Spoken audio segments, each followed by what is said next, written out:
이렇게 기도하라. 이 오늘 말씀의 제목인데요.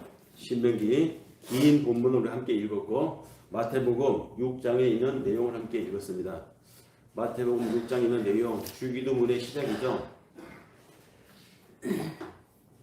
최근에 제가 계속 요양병원에 입원해 계시는 아는 분의 어머니를 간헐적으로 이제 방문해서 기도를 해드리고 하는 시간을 갖고 있습니다. 근데 그 어르신께 제가 기도를 하기 전에 손을 꽉 잡고 이제 물어보죠. 어머니, 지금 이 시간에 제가 기도하고 또 돌아가서도 기도해 드릴 텐데 어머니가 원하시는 건 하나님께 딱 한 가지, 정말 하나님 이거 꼭 해주셨으면 좋겠습니다라고 바라는 것이 있다면 그 한 가지가 뭡니까? 하고 물어봤어요. 그랬더니 이 어르신께서 가끔 선망도 왔다 갔다 하시고 초기 치매에 들어가신 분치고는 그런 부분은 정신이 굉장히 맑으세요. 또 그래서 뭘 구해야 될까 생각하시는 것 같아요. 대답이 한참 있다 나왔는데 이렇게 대답을 하신 겁니다. 왜 한 가지여야 하냐고 목사님이 자꾸 이렇게 강조를 하냐고 저한테 우리 되물어요. 왜 한 가지여야 하느냐. 이 어르신 생각에는 하나님께 꼭 구해야 될 것이 여러 가지라는 것입니다. 큰 자식을 위해서 기도하자면 작은 자식이 섭섭할 것 같고, 막내 자식을 그러면 먼저 기도하면 큰 자식이 섭섭할 것 같고, 멀리 있는 자식을 위해서 기도하자면 가까운 자식이 섭섭할 것 같고, 가까운 있는 자식을 위해서 기도 한 가지만 선택하라고 그러면 먼 곳에 있는 자식이 또 서운하지 않겠습니까? 이 엄마의 마음이죠. 한 가지만 구할 수가 없는 것입니다. 제가 우문을 그분께 드린 것이죠. 어디서 질문을 드렸다 싶더라고요. 이 어르신의 마음에는 모든 자녀들, 그 자녀들의 자녀들, 당신은 비록 병상에 누워있지만 내가 하나님 앞에 정말로 기도해서 원하는 것이 있다면 어느 누구 하나 꼭 집어서 이게 아니고 두루두루 모든 자식들이 잘 되기를 바라는 마음일 텐데 제가 한 가지만 꼭 집어서 하나님 이 순간 만약에 기도를 들어주신다면 뭘 원하실지 제가 기도할게요. 뭡니까? 라고 물은 내가 어리석은 질문을 했던 것입니다. 저는 내심 당장 이 병상을 빨떡 그냥 떨치고 일어나서 집으로 갔으면 좋겠습니다. 이걸 기도해 주세요 할 줄 알았는데 어르신은 그런 생각이 아니었어요. 복잡합니다. 내가 마음에 품고 있는 가장 깊은 소원이 내가 누구인가를 말해준다라는 말이 있습니다. 내가 지금 무엇을 추구하고 있고 무엇을 가장 소원하고 있는가, 바로 그것이 그 사람의 정체성을 이야기하는 것이고 그 가장 원하는 그것을 통해서 그 사람이 어떤 사람인가라는 것을 알 수 있다는 이야기죠. 가슴 깊은 곳의 소원을 알아보면 그 사람은 알 수 있다는 것, 그 사람이 어떤 사람인가를 정의할 수 있다는 것. 그러므로 나의 기도가 나의 소원을 표현하고 있는 것이라면 내가 지금 무슨 기도를 하고 있는가를 우리는 하나님 앞에 지금 점검해 봐야 합니다. 내가 누구인가를 동시에 그건 정의하는 것이기도 하기 때문입니다. 내가 하나님을 믿는 사람이라면, 내가 진짜 하나님의 사랑으로 은혜로 살아가는 사람이라면 내가 지금 하나님께 기도하는데 나는 무엇을 기도하고 있는가? 내 자식이 힘든 거 하나님 해결해 주세요. 내 약한 부분 하나님 채워주세요. 하나님 이번에 진행되고 있는 이 프로젝트는 반드시 잘 되어야 합니다. 다 있을 것입니다. 근데 그 어떤 것이라도 그러나 내 원대로 마시고 아버지의 뜻대로 하소서가 따라가야 이게 기도인데 우리는 후자를 빼먹고 항상 해주셔야 합니다. 안 해주면 알죠. 나 그냥 포기해버릴 거예요. 믿어. 교회 다니는 거 믿어. 다 그냥 버릴 거예요. 사람들이 이렇게 떼쓰기식 기도에 너무 만연돼 있어요. 그 기도가 아니에요. 그래서 오늘 말씀의 제목은 주님께서 가르쳐 주신 기도, 이렇게 기도하라. 그 기도의 포맷을 한번 잡아보자는 것입니다. 기도가 뭐냐? 내가 지금 하고 있는 기도는 나의 정체성을 말해주는 것이라면 나는 하나님 앞에 이런 기도를 하는 걸 가만히 보면 예수님 말씀하신 기도에 비춰볼 때 내가 신앙의 방향이 어느 정도 각도가 어긋나 있구나를 점검해 볼 수 있는 시간을 갖자는 것입니다. 우리는 지금 어떤 기도를 하고 있는가? 가슴 깊은 곳의 소원이 기도로 나타나고 그 기도가 내가 누구인가를 나타내는 것이라면 예수께서 이렇게 기도하라고 가르쳐주신 이 기도문이야말로 하나님 앞에서 내가 누구인지, 우리가 누구인지를 잘 나타내주는 정체성의 지표라고 할 수 있습니다. 예수는 우리에게 이렇게 기도하라고 가르쳐 주셨습니다. 그 기도의 내용을 가만히 분석해 보면 너희가 이것 구하고 저것 구하고 저런 거 이런 거 다른 사람을 봐가면서 다른 사람이 잘된 걸 보면서 하나님 나도 저렇게 해주세요. 또 내가 한때 누렸던 그 즐거움을 떠올려서 하나님 나도 그때의 즐거움을 다시 한번 회복하게 해주세요. 온갖 것을 사람들은 기도를 하지만 주님께서 가르쳐 주신 대로의 이 기도문에 의하면 또 그리고 그렇게 가르쳐 주신 그 기도를 내 기도의 소원으로 삼고 살아간다고 하면 우리는 예수님의 이름으로 기도드리옵나이다 라는 이 예수님의 이름으로라는 기도 있죠? 이 제대로 하고 있는 것입니다. 근데 자기 소원을 쭉 나열해놓고는 마지막에 예수님의 이름으로 기도드립니다 라는 것은 그건 이율 배반이에요. 맞지 안 맞는 것입니다. 내 욕심을 다 얘기해놓고 그것을 이뤄달라고 하는 게 때를 써놓고는 마지막에 그냥 포장을 하는 것이죠. 예수님의 이름으로. 이런 우리의 정체성을 정확하게 정의할 수 있기 때문에 우리는 주기도문의 내용을 정확하게 알아야 됩니다. 주기도문은 예수가 가르쳐 주신 기도문으로 그것은 그냥 예수님이 가르쳐 주신 기도문 그거 끝나는 것이 아닙니다. 그것은 그 자체가 하나님의 계시였습니다. 그리고 하나님이 우리를 향해서 원하는 간절한 하나님의 소망이기도 합니다.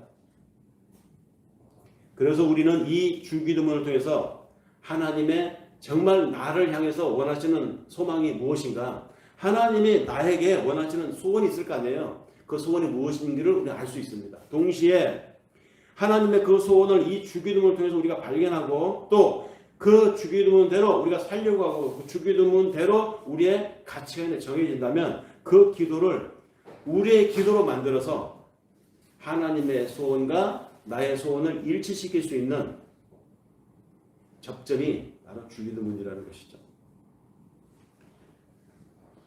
하나님은 당신께서 원하시는 바, 당신께서 기대하시는 바를 우리에게 소원하게 하셔서 우리로 당신의 계획대로 만들어가기를 원하신다. 이 내용이 주기도문에 그대로 배어 있다는 말입니다. 그래서 병행 구절인 누가복음 11장에 보면 거기에도 주기도문이 시작되는 내용이 나오는데요. 거기 11장 누가복음 11장 1절에 이렇게 나옵니다. 예수께서 한 곳에서 기도하시고 그 기도를 마침에 제자 중 하나가 여짜오되 주여 요한이 자기의 제자들에게 기도를 가르친 것처럼 우리들에게도 기도를 좀 가르쳐 주세요 라고 하는 내용이 나옵니다. 제자들이 예수에게 우리에게도 기도를 가르쳐 주세요 라고 요구를 했어요. 이게 놀라운 이야기입니다.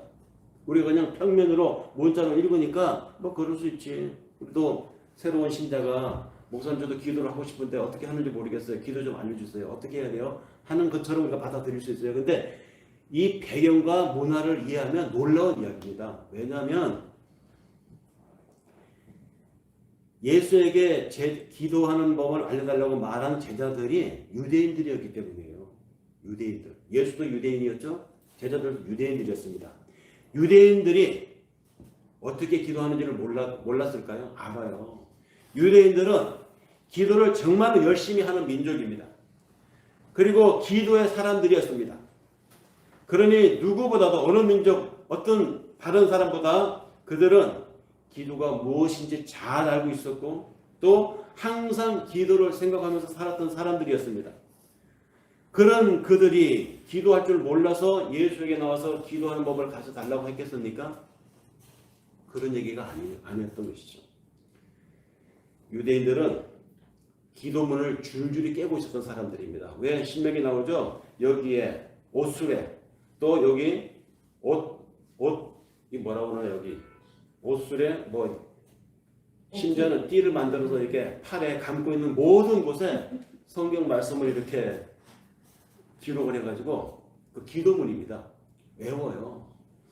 그래서 줄줄이 기도를 깨고 있었던 이 사람들, 여러분 잘 알고 있는 구약의 시편 있죠? 방대한 분량의 시편 전부 다 그 기도문이에요. 기도문.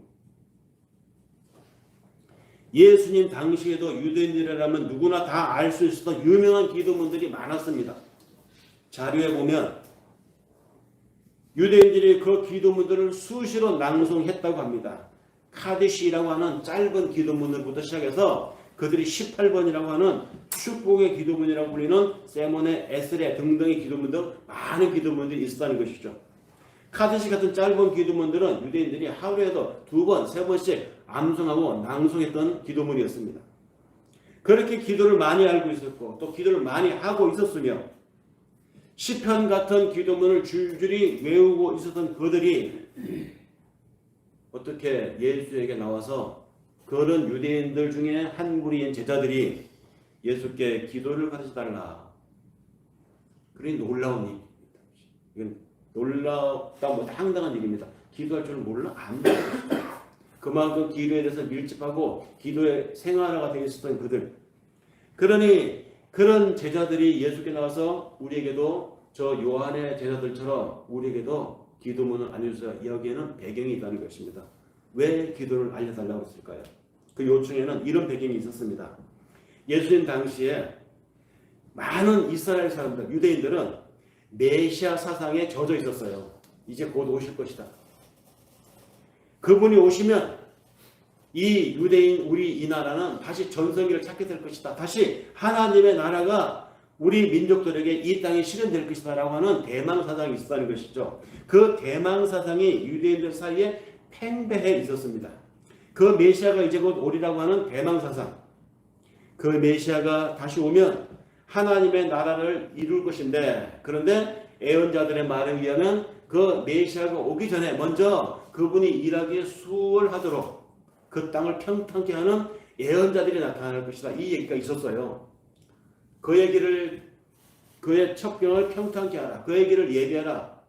이런 일이 일어날 것이라고 이스라엘 사람들은 믿고 있었다는 것이죠. 그래서 그 메시아가 오기 직전에 일어날 일들, 즉 그 메시아가 오실 길을 예비하기 위해서 나타나는 광야에 외치는 자 엘리야 같은 사람들이 나타날 것인데, 그가 나타나서 우리 민족에게 먼저 회개하라고 외칠 것이다. 우리의 이 죄된 마음을 씻어 놓을 것이다.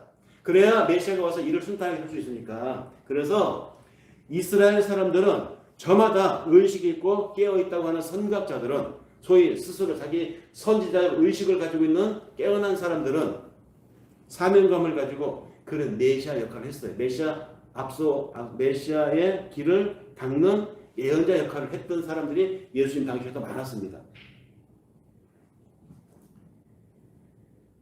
그래서 이런 저러한 우리의 심령을, 우리의 마음을 하나님 앞에 해결시키고 우리 마음을 깨끗하게 비워놓는 이런 일을 해야 되겠다라고 하는 깨어있는 사람들이 일으킨 것이 바로 부흥운동이었습니다. 그 부흥운동이 유대인들 사이에서 여기저기에서 일어났습니다. 그리고 거기에 의기투합하는 사람들이 단체를 만들어서 우리는 메시아의 길을 예배하는 단체다. 여기저기서 막 일어났던 것이죠. 그래서 바리새인들의 바리새파 운동도 그 중에 하나였습니다. 그리고 사해 바닷가 옆에 쿰란에서 모여서 쿰란 공동체를 이루어 살았던 그 집단도 그 운동 중에 하나였고요. 심지어 에센파라고 청결 운동을 하였던 사람들도 그런 운동 중에 하나였습니다.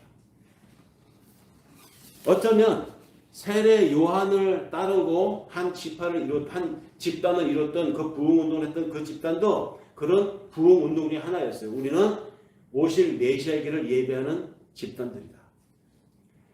그렇게 부흥 운동을 주도했던 사람들이 곳곳에 있었습니다.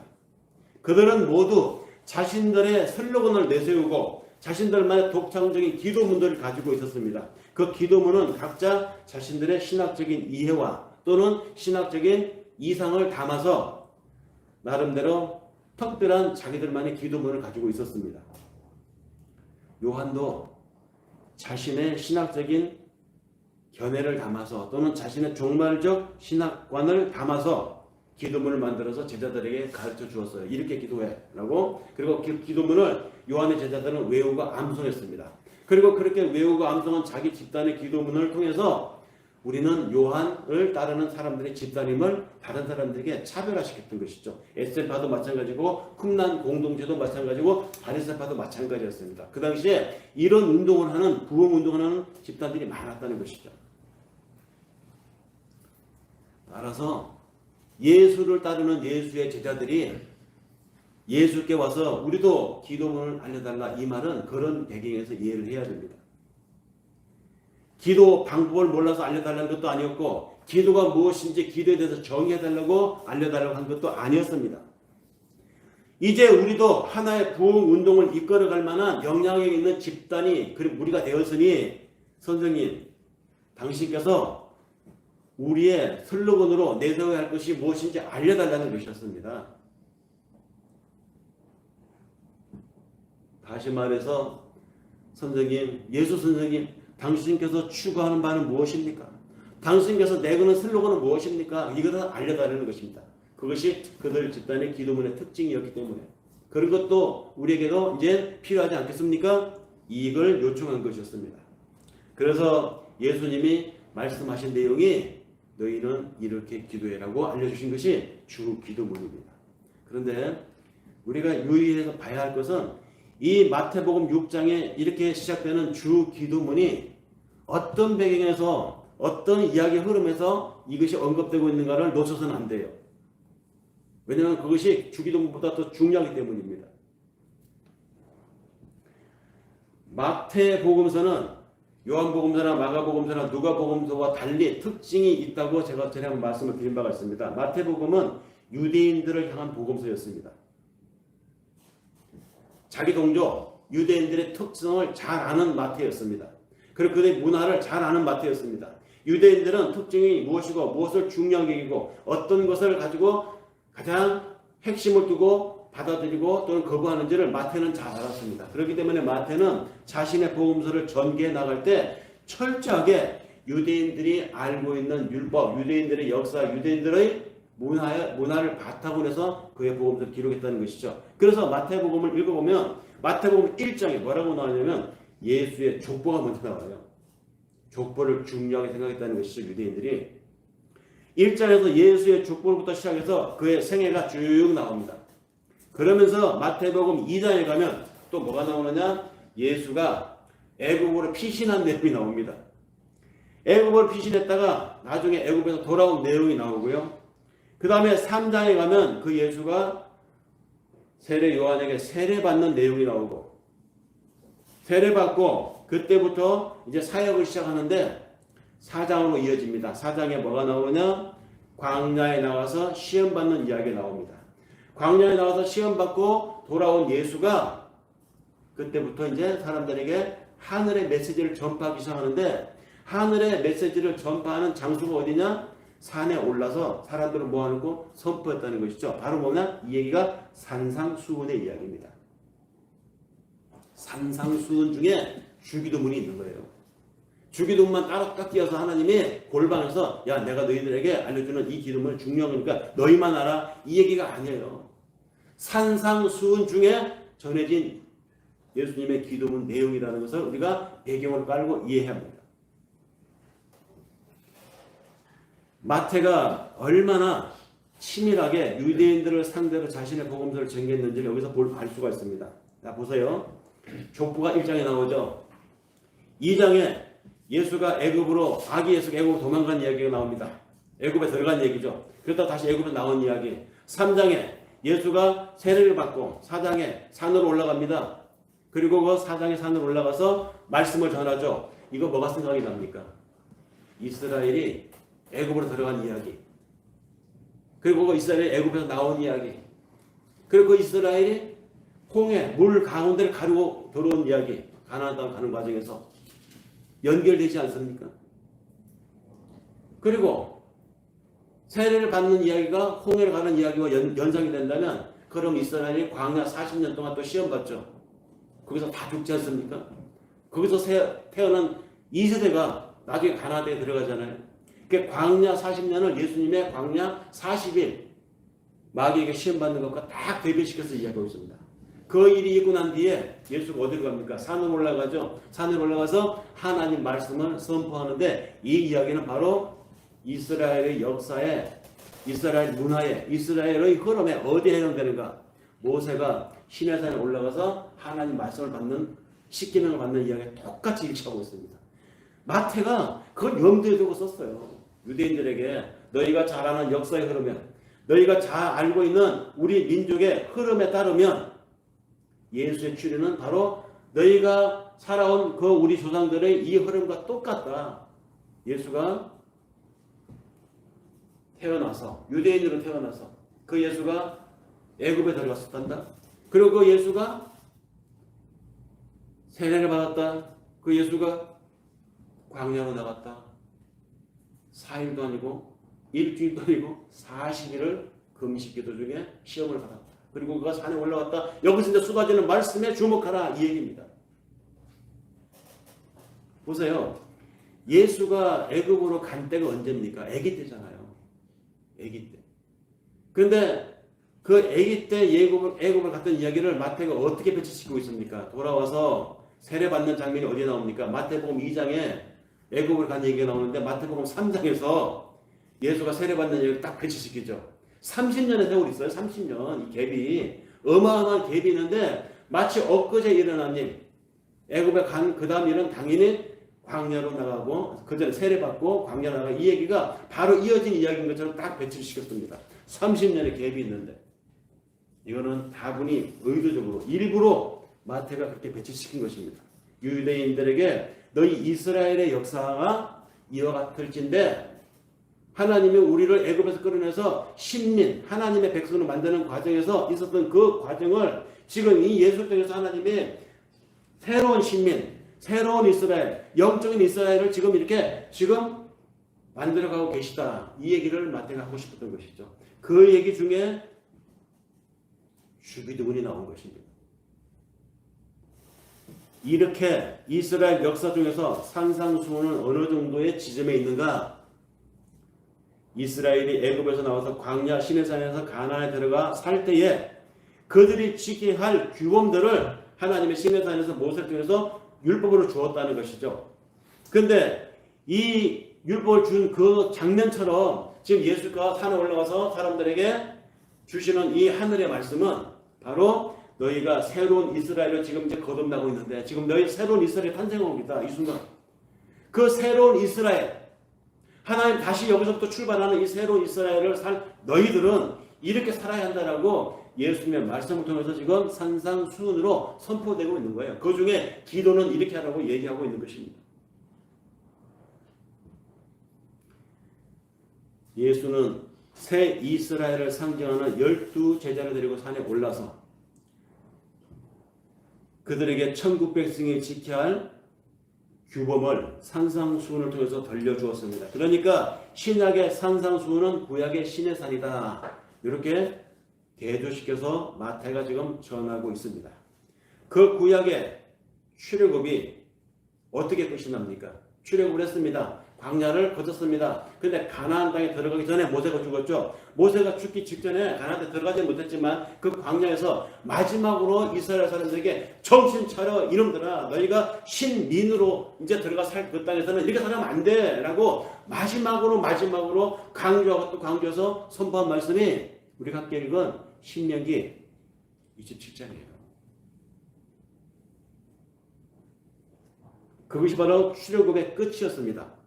그 출애굽의 끝이 신명기 27장 9절에서 쭉 나열되는 내용들이죠. 그런데 그거 보면 이렇게 말합니다. 모세가 레위 제사장들로 더불어 온 이스라엘에게 고하여 가로되 이스라엘아 잠잠히 들으라. 오늘날 네가 네 하나님 여호와의 백성이 되었으니 그런즉 네 하나님 여호와의 말씀을 복종하여 내가 오늘날 네게 명하는 모든 명령과 규례를 행할지니라. 이렇게 선포하게 하고 난 뒤에 그 다음 이렇게 말합니다. 모세가 그날에 백성들에게 명하여 가로되 너희가 요단강을 건넌 후에 시몬과 레위와 유다와 이스라엘과 요셉과 베냐민은 백성을 축복하기 위하여 그리심산에 서고 르우벤과 갓과 아셀과 스불론과 단과 납달리는 저주하기 위해서 에발산에 서고 그리고 레위 지파는 따로 뽑아져 내가지고 너희는 가운데 서서 큰 소리로 양쪽에 서 있는 이스라엘 모든 사람들에게 외쳐서 이렇게 말하라. 장색의 손으로 조각하거나 부어 만든 우상을 섬기는 자들은 여호와께 가증한 자들이 그들은 저주를 받을 것이라고. 그리고 이렇게 저주를 선포하는 레위인들의 말에 온 백성들은 아멘 할지어다 이렇게 시작됩니다. 쭉. 그러니까 너희가 들어갈 가나안 땅 그곳에서는 내가 너희의 하나님이 되고 너희는 내 백성이 될 그 관계로 살 그 땅 신민으로 살아갈 그곳에서는 이런 것은 절대 하면 안 되고 저런 것은 절대 해야 한다라는 것을 지금 말씀하신 거예요. 이 산에서. 그래서 베냐민이나 요셉이나 유다나 이런 지파들을 따라 한 줄로 모으고 이들이 말하는 것은 축복을 하기 위해서 아멘을 준비하고 있고 납달리나 단이나 이런 지파들이 올라가 있는 산에서 그들이 아멘을 받아들일 것은 그렇게 하면 저주를 받을 것이다. 이것을 지금 양쪽으로 나눠놓고 지금 그 규범을 얘기한 것입니다. 그 보면 부모를 경륜히 여기는 자, 그 이웃의 지게표를 옮기는 자 이런 말은 현대 용어로 말하면 뭡니까? 사기치지 말라는 거예요. 거래를 하는데 표를 속이지 말라는 것입니다. 저울을 속이지 말고 바가지 씌우지 말고 그것이 바로 이웃의 지게표를 옮기는 행위잖아요. 소경으로 길을 잃게 하는 자, 엉터리를 가리키는 것을 말합니다. 말씀을 사심으로 푸는 사람들. 고아나 과부나 이런 사람들 송사를 억울하게 하는 자, 있는 자 편에 붙어서 힘 가진 자 편에 붙어서 억울한 자의 신을 더 억울하게 만드는 것. 이웃을 암살하는 자, 무죄한 자를 죽이려고 뇌물을 받는 자, 이런 등등을 쭉 얘기하면서 신민으로서는 해서는 안 될 규범들을 얘기하고 만약에 이렇게 말했음에도 불구하고 그렇게 하는 자는 저주를 받을 것이라. 그리고 거기에 대답하라는 것입니다. 온 백성들은 아멘 할지니라. 무시무시한 말이죠. 이 부분은 구약 하나님과 이스라엘 언약의 클라이막스입니다. 모세가 이것을 선포하기 위해서 이렇게 살라고 그들을 출애굽보다 홍해를 가른다고 광야에 40년 험한 길을 헤쳐나왔던 거예요. 이걸 이렇게 살라고 강조하기 위해서. 이스라엘이 요단강을 건넌 후에 가나안 땅에 들어가게 되면 에발산과 그리심산에 서서 레위 지파를 앞세워서 반드시 이렇게 선포하게 하라는 것입니다. 그러면 이 선포를 받은 하나님의 백성이라면 아멘 하라는 것이죠. 아멘, 아멘 할지어다. 이러저러한 것을 하면 저주를 받을 것이다. 아멘, 아멘 할지어다. 아멘 대답하라고 강조를 합니다. 섬찟합니다. 무섭습니다. 그런데 이것이 구약 시내산에서 외쳐졌던 말씀이라면 예수님이 12제자들 데리고 산에 올라가서 사람들 모아놓고 거기서 선포하는 말씀은 어떻게 시작됩니까? 화평케 하는 자는 복이 있나니 애통하는 자는 복이 있나니 우리가 이렇게 읽잖아요. 산상수훈을 팔복이라고 하죠. 근데 헬라 원문으로 있는 원전 성경 읽어보면 그렇게 되어 있지 않아요. 어떻게 되어 있느냐? 뭐뭐 하는 자는 복이 있나니 이렇게 되어 있는 게 아니고 복이 있는 자여 이렇게 시작됩니다. 복이 있는 자여 혹격으로 시작돼요. 복이 있는 자여 어떤 자가 복이 있느냐? 화평케 하는 자. 복이 있는 자여 애통하는 자. 복이 있는 자여 예수를 위하여 핍박받는 자 이렇게 되어 있어요. 그러니까 복을 먼저 선포를 합니다. 구약에 시내산에서 선포한 말은 뭡니까? 저주를 받을지니 다 반복하라. 아멘. 아멘 하라고 이렇게 돼 있는데 예수님이 이 산에 올라가서 선포되는 이 말씀의 시작은 복 있는 자들이요 이렇게 씁니다. 산상수훈의 천국 백성 새로운 이스라엘이 될 우리가 하나님과 맺는 언약은 이렇게 복이 있는 자여 이렇게 시작됩니다. 이렇게 달라요. 왜 이렇게 다를까요? 하나님이 모세를 통해서 이스라엘에게는 어마무시한 저주를 받을지어다 아멘해 라고 했는데 왜 예수로 시작되는 새로운 이 새 이스라엘 우리에게는 복 있는 자 이렇게 다르게 얘기할까요? 하나님이 이스라엘을 미워하고 영적인 이스라엘을 우리만 사랑해서? 아니에요. 그렇지 않습니다. 율법 아래 있었던 구약의 이스라엘은 죄 가운데서 하나님과 언약을 맺었기 때문에 그들이 아무리 그렇게 하겠습니다 하나님 다 하면 되잖아요. 완벽하게 하면 되지 않습니까? 말할 수 있겠죠. 그렇게 할 수 있다고 생각하고 사실 바리새인이나 유다 유대인들이 이렇게 열심히 성경을 외우고 열심히 기도하고 열심히 선행하고 하지 않았습니까? 할 수 있다고 생각해서. 근데 하나님은 그렇게 보지 않았어요. 할 수 있다고? 못해. 사람은 못해. 인간은 못해. 왜 못해? 아담 이래로 인간은 불가능한 존재이기 때문에. 그래서 하라는 대로 다 할 수 있는가? 하나님이 알고 있는 것이죠. 못한다는 거. 그렇기 때문에 인간은 죄 가운데서 언약을 맺고 있기 때문에 죄 지으면 저주받는다라고 선포하게 했던 것입니다. 그런데 이제 신약에서 새 이스라엘, 새로운 천국 시민으로 주어지는 새로운 계율을 따르는 우리에게는 예수 그리스도가 완전한 순종으로 주어지는 구원에 올라탄 사람들입니다. 내가 규율을 다 지켰기 때문에, 내가 율법을 완벽하게 행했기 때문에 하나님이 복 있는 자여 이렇게 시작되는 게 아니에요. 예수님이 다 했어. 예수님이 십자가에서 다 하셨다고요. 그래서 예수님이 그걸 내다보고 앞으로 나로 인해서 믿음으로 하나님의 백성 천국 신민이 된 너희에게는 저주할 것이다. 아멘. 이게 아니고 복이 있다. 이렇게 복을 전제라고 시작되는 것입니다. 이 큰 차이가 여기에 있다는 것이죠. 구약에서는 하나님이 모세에게 이스라엘의 불가능성을 알기 때문에 그들에게 항상 너는 어쩔 수 없는 존재야. 너희들은 아무리 애써도 안 돼. 한계가 있는 존재야. 이걸 잊지 말라고 모세에게 말합니다. 노래를 가르쳐서 부르게 하라. 신명기 31장 19절에 보면 이렇게 나옵니다. 그러므로 이제 너희는 이 노래를 써서 이스라엘 자손에게 가르쳐서 그 입으로 부르게 하여 이 노래로 나를 위하여 이스라엘 자손에게 증거가 되게 하라. 너는 어쩔 수 없는 존재. 네가 아무리 했어도 너의 한계가 있다. 봐라. 지금부터 죄를 짓고 있지 않니? 네가 지금 찬송하고 네가 하나님께 헌금만 하면서 마음속에 지금 집에 두고 온 그 나쁜 놈, 그 죽일 놈, 저놈 새끼 왜 빨리 안 떠나? 이 마음을 갖고 있지 않니? 보기 싫은 놈 멀리 어디로 와서 살아줬으면 좋겠어. 이런 마음을 갖고 살지 않냐 니네들?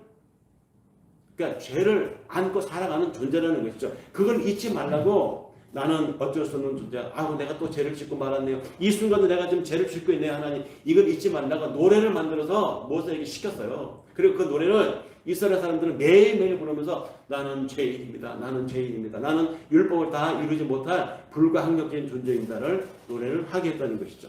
그와 반대로 이 산상수훈에서 예수님이 가르친 주기도문은 반대의 이야기입니다. 구약에서 자신들이 하나님께 얼마나 불순종했는지를 증거하기 위해서 노래를 만들어서 부르게 했는 하나님. 그러나 그 매일매일 그 노래를 부르면서 자신들의 불순종을 증거하는 노래였지만 신약에서는 예수님이 가르쳐주신 이 주기도문은 모세의 노래와 대조가 됩니다. 예수가 동일하게 우리에게 외워 부르는 기도가 있었습니다. 그것이 주기도문이었어요. 구약의 노래와 신약의 기도가 이렇게 대비가 됩니다. 차이가 납니다. 구약에서는 이스라엘이 얼마나 죄악된 민족인가를 외워서 불러야 했고, 신약에서는 영적 출애굽을 한 우리가 저주의 자리에서 복된 자리로 이끈 하나님께 불러야 할 노래가 있으니 그것이 바로 주기도문이라는 것입니다. 우리는 예수를 믿는 순간, 내가 믿음을 가진 순간 우리는 영적 출애굽을 한 존재들이에요. 우리는 하나님의 자녀가 된 신분자들입니다. 그렇기 때문에 그런 우리가 매일매일 살아가면서 우리는 하나님 앞에 교류하고 하나님과 교감을 해야 돼요. 그 교감의 내용이 뭐냐? 주기도문이라는 것이죠. 그래서 주기도문 속에는 우리의 신분과 우리의 정체성, 하나님께 드리는 우리의 감사의 마음, 그래서 우리가 이 땅을 살아가면서 무엇을 추구하며 살아가야 하는가? 내가 어디에 마음을 두고 살아가야 하는가? 내가 이 순간 기도해야 한다면 무엇을 하나님께 구해야 하는가? 이런 모든 가장 중요한 기독교의 핵심이 다 들어가 있습니다. 주기도문 그만큼 중요한 것입니다. 근데 주님이 가르쳐준 주기도문 내용에 보면 무엇을 구하라고 하는가? 7가지가 나와요.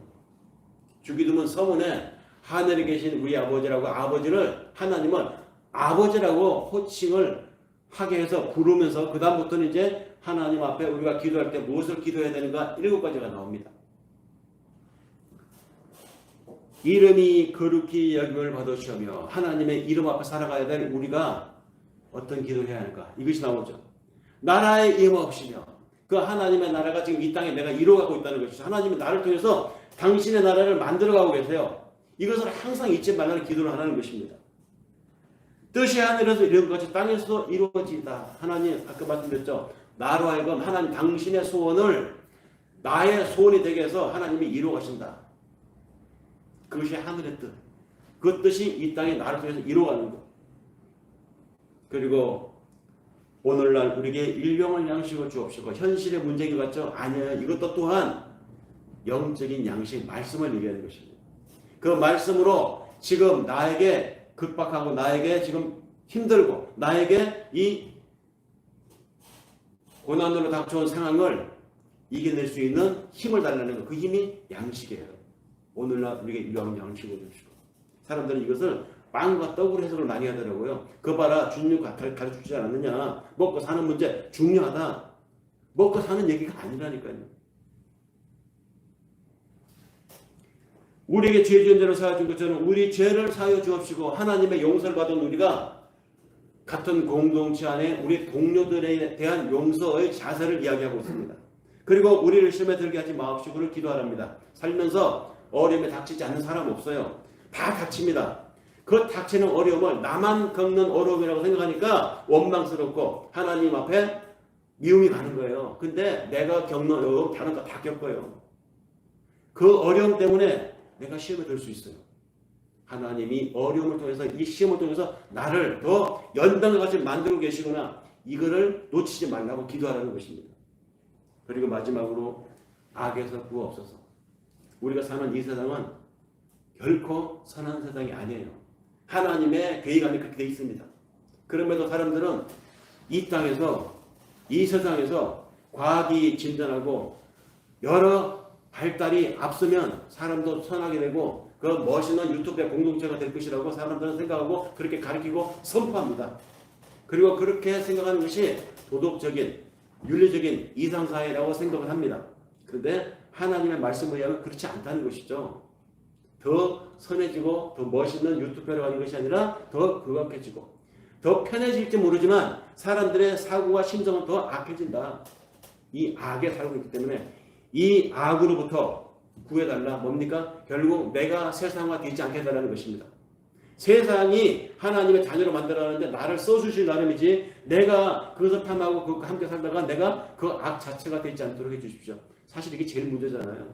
내가 하나님의 자녀가 되지를 못할 망정 내가 악의 도구로 쓰임받다 살다가 경우가 많아요.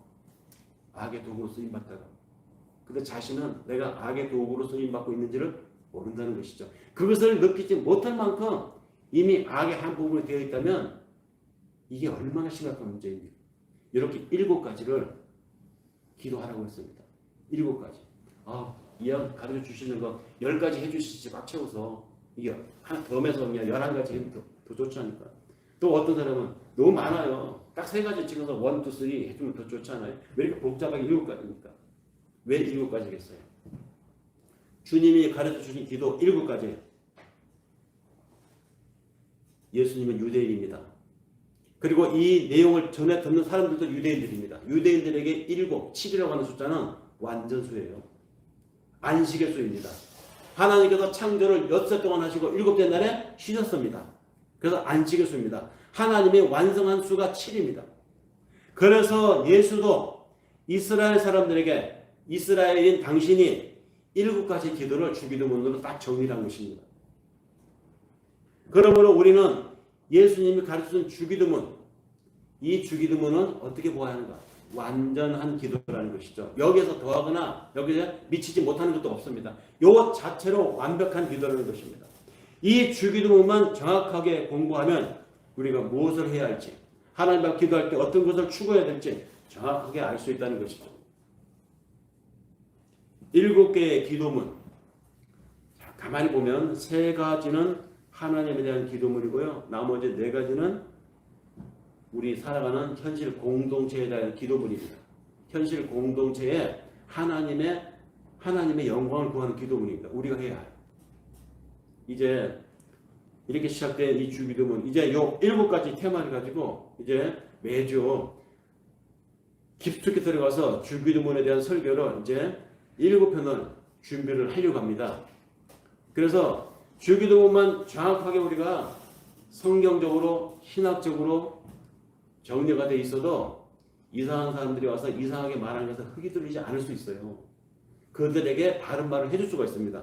성경에 근거해서 정확하게 이 주기도문의 내용을 우리가 한번 파악해 봅시다. 오늘 첫 순서로 이렇게 기도하라, 주님께서 알려주신 이 기도의 내용을 산상수훈이 나오는 배경에서 한번 살피는 것으로 오늘의 말씀을 마치겠습니다. 기도하겠습니다.